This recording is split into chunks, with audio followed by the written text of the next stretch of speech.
আমার সংগঠন, আমি নিজে এই টোটাল সদর আসনে প্রায় এই 1.5 বছর যাবৎ ঘুরে বেশ কিছু তথ্য কালেক্ট করছি। কোথায় কয়টা ব্রিজ লাগবে, কোন রাস্তাগুলো আমাদের পাকা করা লাগবে বা প্রশস্ত করা লাগবে, কোনগুলো শুধু গ্রামীণ অবকাঠামো উন্নয়নের আওতায় নিয়ে ইটের সোলিং বলেন বা এরকম ছোটখাটো কাজ করা লাগবে, কোথায় ব্রিজ কালভার্ট লাগবে, মসজিদ মাদ্রাসা থেকে শুরু করে কিছু ম্যাক্সিমাম তথ্যই আমার কাছে আছে। তারপরেও আমি মনে করি সব তথ্য আপনাদের কাছে, কি বলেন আপনারা?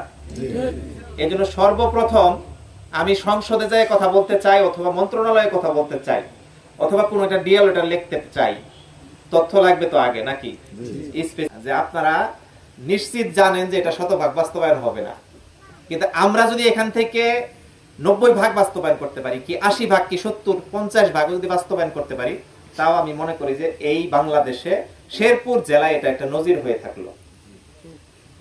এটা একটা নতুন নজির যে আমরা কোন দল ক্ষমতায় আসছে বা কোন দল এমপি হয়েছে, সেই দল ঘোষণা দিয়েছে তারা নিজেরা কার্ড নেবে না। এই ঘোষণা কোন দেশে কোন জায়গায় দিয়েছে বলে আমার জানা নাই।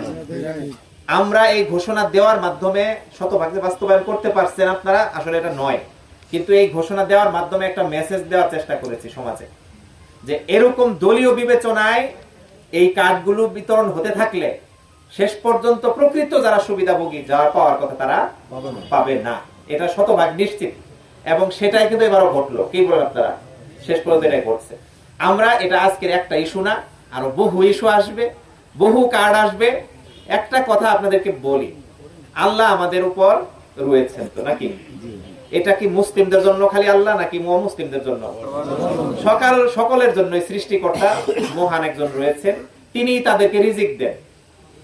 আপনাদের আজকে এখানে বেতন ভাতা নিয়ে কথা আসছে, আমি আপনাদেরকে হয়তো রাষ্ট্রীয় ব্যবস্থাপনার কথা বলতে পারবো না। আমার এখানে যখনই সুযোগ আসবে, অন্তত পক্ষে আপনাদের জন্য এখন পর্যন্ত যে ফিক্সড বরাদ্দটা, সেই বরাদ্দটা 100% পৌঁছানোর জন্য আমি রাশেদুল ইসলাম কথা দিচ্ছি আপনাদের পাশে 100% সহযোগিতা নিয়ে থাকবো।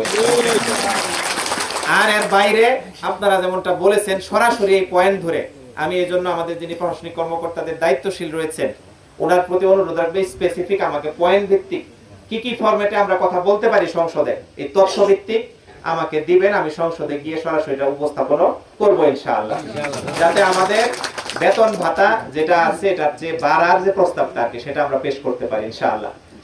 অর্থাৎ এর মধ্য দিয়ে আমরা যেটা করতে চাচ্ছি, শেরপুরে অস্বচ্ছতা, দুর্নীতি, এগুলো আমরা মাইনাস করতে চাচ্ছি।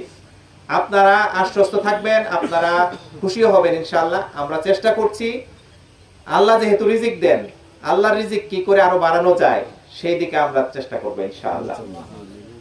আবার বুঝতে আমার কথাটা বুঝছেন কিনা? রিজিক তো আল্লাহই দেন নাকি?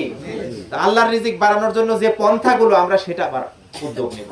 অন্য কোনো ভিন্ন পন্থা, বাজে পন্থা আমরা উদ্যোগ নেব না। এজন্য সম্মান মর্যাদার সাথে আপনারা সমাজে থাকবেন, বসবাস করবেন এবং কাজ করবেন ইনশাআল্লাহ প্রাণ খুলে।